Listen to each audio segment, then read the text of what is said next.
Bonjour à tous et bienvenue dans le Duel de l'écho sur France 24 en compagnie de Philippe Manière. Bonjour Philippe, qui est président de Footprint Consultant, éditorialiste à Challenge et sur France Culture. Éric Heyer, bonjour Éric, directeur à l'OFCE. Alors que reste-t-il de la fameuse loi El Khomri ? La ministre du Travail a affirmé qu'elle ne céderait pas à la rue. Son projet est examiné à l'Assemblée nationale à partir d'aujourd'hui. 5000 amendements ont été déposés. Une nouvelle manifestation est prévue pour demain. Alors le gouvernement ira-t-il jusqu'au bout ? Utilisera-t-il le 49.3 pour faire passer le texte ? Quelques réactions et on en débat ensuite. Dans la Ve République, il y a le 49.3. On peut l'utiliser. Ce n'est pas pour moi un élément de principe et ce n'est pas comme cela que j'aborde les discussions parlementaires. Mais je remarque que le 49.3 a été utilisé par tous les gouvernements et singulièrement par beaucoup de gouvernements de gauche. Est-ce que la France renonce à son modèle social qui est envié partout dans le monde au nom de la concurrence internationale et qu'il faudrait s'aligner vers le bas pour tout le monde, ou est-ce qu'elle invente une nouvelle voie qui permet à chacun de s'épanouir ? Au début, les premières propositions étaient intéressantes et comportaient des avancées. Il n'y en a plus aucune. Et je pense que le débat va même encore faire reculer le texte. C'est-à-dire un texte qui était fait pour créer de l'emploi, mettre de la liberté dans l'économie française, va se terminer par un texte qui crée des contraintes supplémentaires pour les entrepreneurs. Bon, allez Philippe, que va-t-il rester de cette fameuse loi El Khomri ? 5000 amendements. Alors bon, on parle, est-ce que le gouvernement ira jusqu'au bout sur la taxation des CDD ? Fera-t-il des gestes pour les salariés qui refusent des accords sur les emplois ? Et puis le référendum sur le référendum des salariés auquel les syndicats sont opposés. Tout ça est en discussion. Il y a eu plusieurs étapes. Fillon a raison de dire qu'au début, on avait un texte très différent, qui pouvait peut-être d'ailleurs sembler à certains égards un peu trop favorable aux entreprises. Compte tenu de là où on en est en France, c'était pas forcément inadapté. Mais enfin, d'un point de vue politique, on pouvait se dire que ça allait vraiment loin. Là, le texte qu'on a, avant même qu'il soit mis en charpie par les députés, comme le disait là encore Fillon, c'est assez juste, je crois, n'a plus rien à voir avec ce qu'on avait au début. C'est-à-dire qu'il reste quelques petits progrès du point de vue des entreprises. Il ne faut pas oublier quand même que la vocation du texte, c'est de créer de l'emploi en mettant un peu de fluidité dans le droit du travail et dans le fonctionnement du marché du travail. On avait ça un peu au début, il en reste vraiment très peu à la fin. Et j'insiste sur un point, ça va maintenant passer au Parlement, où évidemment on n'a jamais vu un député proposer un amendement qui soit favorable aux entreprises et défavorable aux salariés. Donc moi je crains qu'il ne reste rien ou presque, voire qu'on finisse avec quelque chose qui constitue une dégradation par rapport à l'objectif des CDD, même. par exemple. Par exemple, la taxation des CDD, le mandatement, enfin, il y aura certainement une ou deux choses qui iront dans le bon sens, mais marginales, en particulier par rapport au texte de départ, et malheureusement, qui risquent d'être compensées par des nouveautés qui vont apparaître au Parlement, comme la taxation des CDD, et qui risquent de faire beaucoup de mal à l'économie. Éric. Moi, je pense que c'est... Il a perdu sa philosophie, son texte. Alors, la philosophie, alors d'abord, vous voyez, Philippe a repris le mot de Fillon, mais moi, je ne suis pas d'accord. Cette loi, vous voyez, les économistes n'étaient pas d'accord pour savoir si plus de flexibilité crée des emplois. Il y a eu un grand débat chez les économistes. Donc, vous voyez, être sûr que la première loi, allait créer des emplois, vous voyez, rien n'était moins sûr. Ce que nous apprend l'histoire un peu des autres pays qui l'ont mené, c'est la flexi-sécurité. C'est-à-dire que si vous faites que de la flexibilité, ça vous êtes sûr que même ça en détruit au moins à court terme. Ça, tout le monde est d'accord. À court terme, c'est sûr. Et même à moyen long terme, s'il n'y a pas ces volets de sécurité. En tout cas, dans tous les pays qui ont mené, y compris l'Italie, là, on aurait pu prendre l'exemple de l'Italie. Donc il y avait trop de flexibilité, pas assez de sécurité. C'est au départ. Aujourd'hui. Aujourd'hui, effectivement, je pense qu'on le prend par le mauvais bout. C'est-à-dire qu'effectivement, on est avec la taxation des CDD, on a l'impression qu'on a fait un pas vers la sécurité, mais pas du tout. Donc moi, je pense que ça c'est une catastrophe. Effectivement, il ne faut pas taxer de cette façon-là les CDD. La sécurité, ça aurait été soit, mais ce n'est pas du ressort du gouvernement, vous voyez, comme ils l'ont fait en Italie, c'est-à-dire qu'ils ont augmenté la durée d'indemnisation au chômage. C'est ça, c'est un volet de sécurité. Nous, on va aller dans l'inverse, on va plutôt réduire la durée au même moment.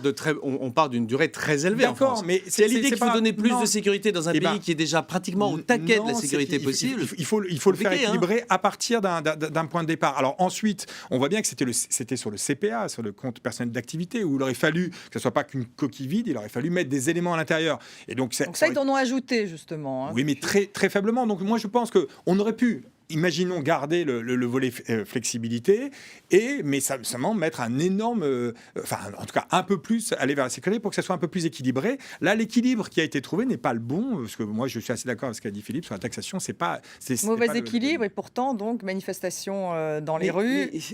Ils ont tout faux sur cette loi El Khomri. Écoutez, déjà le timing est franchement surréaliste. Est-ce que c'est en fin de quinquennat qu'on essaie de faire passer une loi qui, même si elle est de mon point de vue est bien fondée par rapport à ses objectifs et même par rapport à son contenu, va forcément fâcher le peuple de gauche? C'est juste insensé.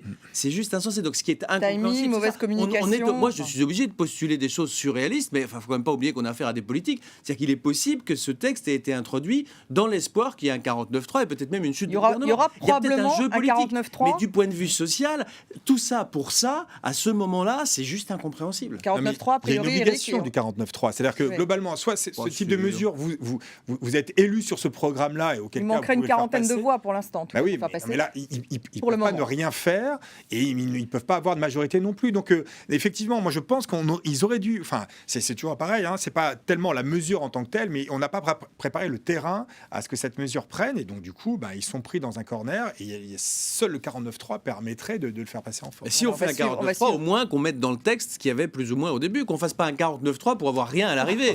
Non, mais il faut quand même quelque chose d'équilibré. Donc, mais ça n'a pas de sens de rechercher de l'équilibre puisqu'on est sur un point de départ qui est extrêmement déséquilibré en faveur du salarié en France. Mais non. Faut pas se bercer de l'illusion qu'on peut faire quelque chose d'équilibré dans cette matière, puisque le point de départ est très déséquilibré en défaveur de l'entreprise. Reprenons le cas de l'Italie. L'Italie va revenir effectivement à notre point d'aujourd'hui, mais nous, on va baisser le point d'aujourd'hui. C'est-à-dire que la durée d'indemnisation ou les taux de remplacement, avec la nouvelle convention chômage, elles vont plutôt baisser. En tout cas, c'est vrai qu'en Italie, le chômage baisse. Alors, on va passer également au fait que... Il est quand même 2 points au-dessus du nôtre. Oui. François Hollande veut baisser, ça c'est le prochain geste a priori, veut baisser les impôts, un nouveau geste en faveur des ménages en 2017, a dit le président. Alors Bercy est réticent. Le président en a-t-il les moyens? Il dit que ça va mieux. Est-ce que c'est un cadeau électoral? Dans quelle cagnotte peut-il puiser, Philippe? Non, mais ça n'a aucun sens, là encore. Moi, je suis vraiment pas suspect. J'ai dit pendant 4 ans que c'était une folie d'avoir fait ce matraquage fiscal en entrée de mandat. Donc là, il veut baisser les impôts. Oui, sauf qu'on ne peut pas corriger une erreur en commettant une deuxième. La vie serait trop facile. Aujourd'hui, compte tenu qu'on a un déficit qui, contrairement aux engagements du président Hollande, je rappelle que Hollande nous avait dit qu'on serait à l'équilibre, en tout cas à moins 0,3 en 2017. Il a dit ça en 2012. Dans la loi de finances pour 2013, en décembre 2012, il y a écrit qu'on serait à moins 0,3% en 2017. On sera au mieux à 3%, 10 fois plus, excusez du peu. Donc, compte tenu qu'on a laissé dériver les déficits sans contrôle, compte tenu qu'on vote tous les jours ou qu'on propose tous les jours aux députés de nouvelles dépenses... Donc, on ne devrait pas faire ce type de geste. Bien sûr qu'il faudrait le faire, mais on ne peut pas le faire. Donc, il ne faut pas le faire, tout simplement. Déjà, les nouvelles dépenses prévues depuis le début de l'année, 4 milliards d'euros. C'est de l'électoralisme vraiment le plus... Mais encore une fois, c'est de la politique à la petite semaine. Alors, ok, je suis d'accord avec cette idée, c'est de la politique. Je ne suis pas d'accord avec l'idée du cadeau. Alors, quand prime d'activité également et prime aux instituteurs. Mais encore un cadeau. Non, mais ce qu'il faut dire, c'est que depuis le début du quinquennat, les prélèvements obligatoires sur les ménages ont augmenté de 45 milliards d'euros. C'est considérable. D'accord. Philippe ne va pas vous dire le contraire. D'accord, mais pour les entreprises, ça aura été une baisse à la fin en 2017 de 2 milliards. Donc c'est ce déséquilibre-là qui n'est pas bon. Alors, quand ça a monté, puis ça redescend. Il y a quand même eu la bosse à financer, pardon. D'accord. C'est pas neutre. Mais à la fin, il y a moins 2 milliards pour les entreprises, plus 45 milliards pour les ménages. Et alors, quand c'est pour les entreprises, c'est pas un cadeau. Quand c'est pour les ménages, c'est un cadeau. Non, il aurait fallu faire quelque chose de bien plus équilibré. Le problème de ce transfert CICE, pacte de responsabilité financé par les ménages, ça a été ça la catastrophe. Et donc, effectivement, l'erreur a été là. On peut essayer de le corriger, mais après, je suis d'accord avec Philippe. Normalement, les impôts, on les baisse quand ça va mal et on les augmente quand ça va bien et on fait exactement l'inverse. Mais ça va mieux aujourd'hui. Oui, mais non, mais d'accord. Ça va mieux. C'est ce que dit François Hollande. Oui, mais alors vous m'avez entendu. Non, mais vous m'avez entendu. J'ai dit ça va mieux. J'ai pas dit que ça allait bien. Voilà. Il faut que ça aille bien pour qu'on réaugmente les impôts. Ça va mieux, mais ça va pas bien. Alors justement, ce serait intéressant de regarder taux de croissance 0,5% sur les 3 premiers trimestres 2016, après 0,3% au dernier trimestre 2015. Donc c'est un chiffre qui conforte l'objectif du gouvernement d'atteindre 1,5% de taux de croissance croissance en 2016. Bon, il faut aussi noter que ça va mieux en Europe d'une manière générale, puisque là aussi, vous avez une accélération de la croissance dans la zone euro de 0,6%. Donc ça va mieux. Une grande partie de cette cette croissance, c'est la bénédiction du fameux alignement des planètes, le pétrole, les taux, l'euro, etc. Une grande partie bénéficie à nos voisins comme à nous. Il faut tout de même acter, parce qu'on ne va pas non plus bouder toutes les bonnes nouvelles, que c'est la première fois que la France crache quand même une croissance à peu près substantielle. 0,5%, je parle sous le contrôle du spécialiste, mais 0,5% sur un trimestre, il faut que ça reste, faut que ce soit confirmé. Si on fait 0 au deuxième trimestre, je ne fais aucun pronostic, mais ça permettra pas forcément d'aller bien loin. Enfin, c'est quand même très remarquable. Ça se voit d'ailleurs sur plein de choses. Regardez les ventes d'automobiles. Mais ce n'est pas suffisant pour baisser les impôts, vous dites. En tout cas, il n'y a pas bien de sûr que cagnotte. non, puisque je vous rappelle qu'il y a un déficit énorme et que donc les rentrées fiscales vont être légèrement supérieures, mais qu'elles ne suffiront même pas à tenir nos engagements 2 fois révisés. Donc, encore une fois, ça va mieux, mais pas du tout bien, comme par exemple les Allemands qui ont un excédent. Que les Allemands baissent les impôts, restent la locomotive de l'Europe, d'après les derniers chiffres, 0,7% de croissance. Oui, non, c'est sûr qu'on n'est pas la locomotive, mais parce qu'on ne fait pas la même politique non plus budgétaire. Mais elle est insuffisante encore, cette croissance aujourd'hui, en tout cas pour elle est insuffisante. créer des emplois. Nous, c'est non, ça crée des emplois. Non, mais ça, il faut rappeler. On a créé quoi, 80 000 emplois, 86 000 emplois. L'an dernier, avec 1,2, le secteur privé a créé 88 000 emplois et le total 120 000 emplois. Donc si ça permet de créer, c'est une croissance qui permet de créer aux alentours de 120 000, 130 000 emplois, puisque la population active augmente de 100 à 110 000, il y a une très très légère baisse du chômage. Donc il n'y a pas d'inversion de la courbe. Mais si, il y a une inversion de la courbe, mais elle est légère. C'est-à-dire que d'après nos prévisions, alors là pour le coup on est complètement en ligne avec nos prévisions, parce qu'on avait prévu ce 0,5, le taux de chômage va baisser en fin d'année, va passer de 10 à 9,7. Vous voyez qu'on va rester dans un chômage de masse. Donc certes, on pourra dire le chômage baisse, mais la réalité, ça sera un chômage de masse. Donc c'est et puis surtout, il baissera après avoir augmenté dans des proportions incroyables depuis le début du quinquennat. Je vous rappelle, c'est un président qui a été élu en disant ma priorité, c'est le chômage. À l'arrivée, on aura des centaines de milliers de chômeurs en plus sur le quinquennat, même si tout va bien jusqu'à l'élection, ce qui n'est pas garanti. Donc c'est quand même franchement un échec. Je m'en réjouis pas. Hein. Moyenne de la zone euro, clairement, les politiques publiques qui ont été mobilisées n'étaient pas les bonnes. Non,